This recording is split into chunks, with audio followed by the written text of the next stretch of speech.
आणि यानंतर आपण जाऊयात गेस्ट सेंटरला. इथे आज आपल्यासोबत आहेत अंधश्रद्धा निर्मूलन समितीच्या सदस्या आणि सामाजिक कार्यकर्त्या मुक्ता दाभोलकर. मुक्ताताई, तुमचं खूप खूप स्वागत आहे गेस्ट सेंटरला. आणि अर्थातच प्रश्न आहे तो, सध्या ज्या घटना घडतायत, अनेक भोंदूमय, खराच एक प्रकरण झालं, पण अशा आजूबाजूला अनेक भोंदू बाबा समाजामध्ये सातत्याने उपटत असतात. ते आधीही होते, आजही कदाचित भविष्यातही राहतील. कायदे असून सुद्धा अशी परिस्थिती आज महाराष्ट्राची काय?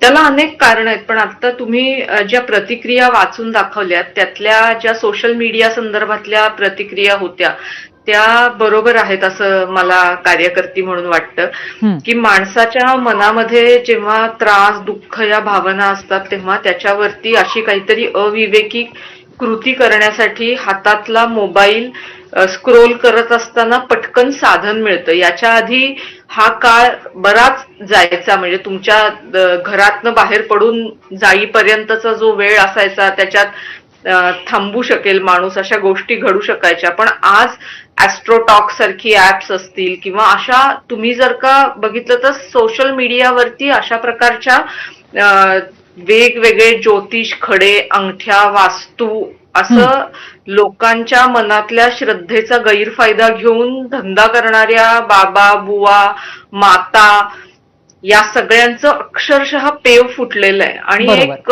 साधारण 5 वर्षापूर्वी औरंगाबाद खंडपीठानं, उच्च न्यायालयाचा एक निर्णय दिलेला आहे.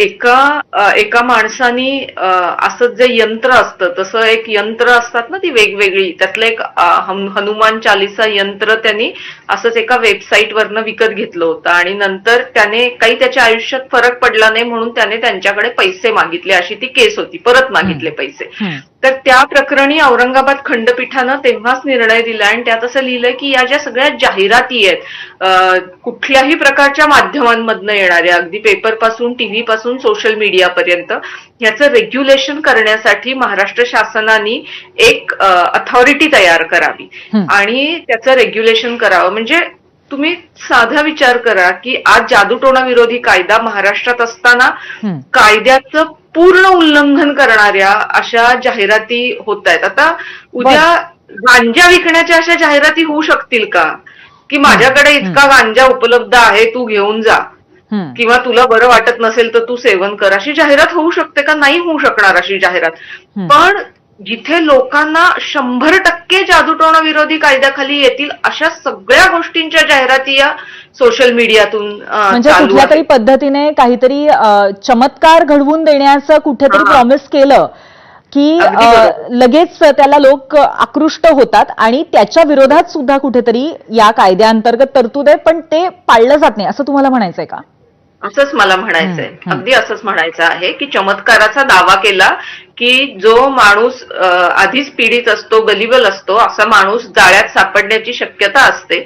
आणि त्यामुळे चमत्काराचा दावा ज्या प्रकारच्या जाहिरातींमध्ये केला आहे अशा प्रकारच्या जाहिरातींवर बंदी घालणं आवश्यक आहे, जर माणसं फसवली जायची नसतील तर.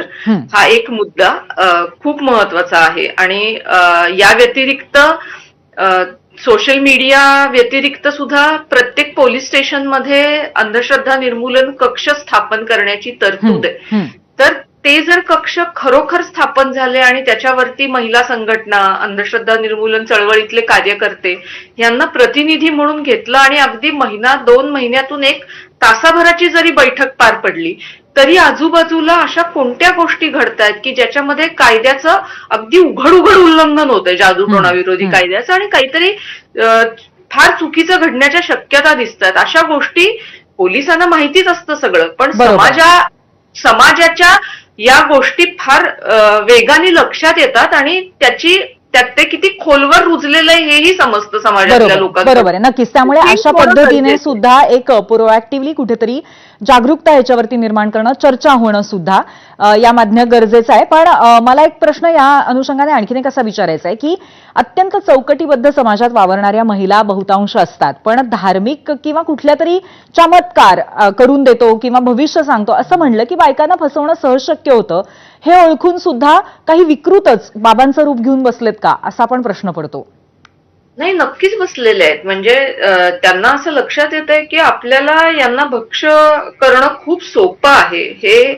हे लक्षात यायला खरं तर तुमचं वाईट इंटेन्शन सोडून तुम्हाला काही फार मोठा मेंदू पाहिजे अशातलाही भाग नाही.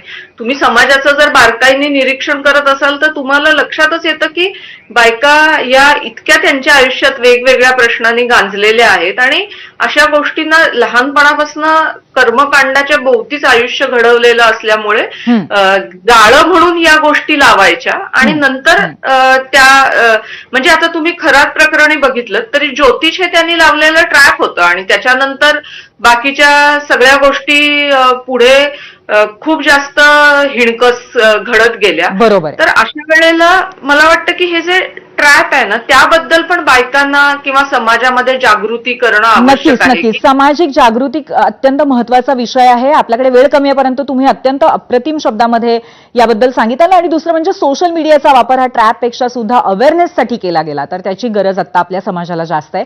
खूप धन्यवाद मुक्ताताई, तुम्ही इथे आलात आणि आमच्याशी चर्चा केली त्याबद्दल. थँक्यू.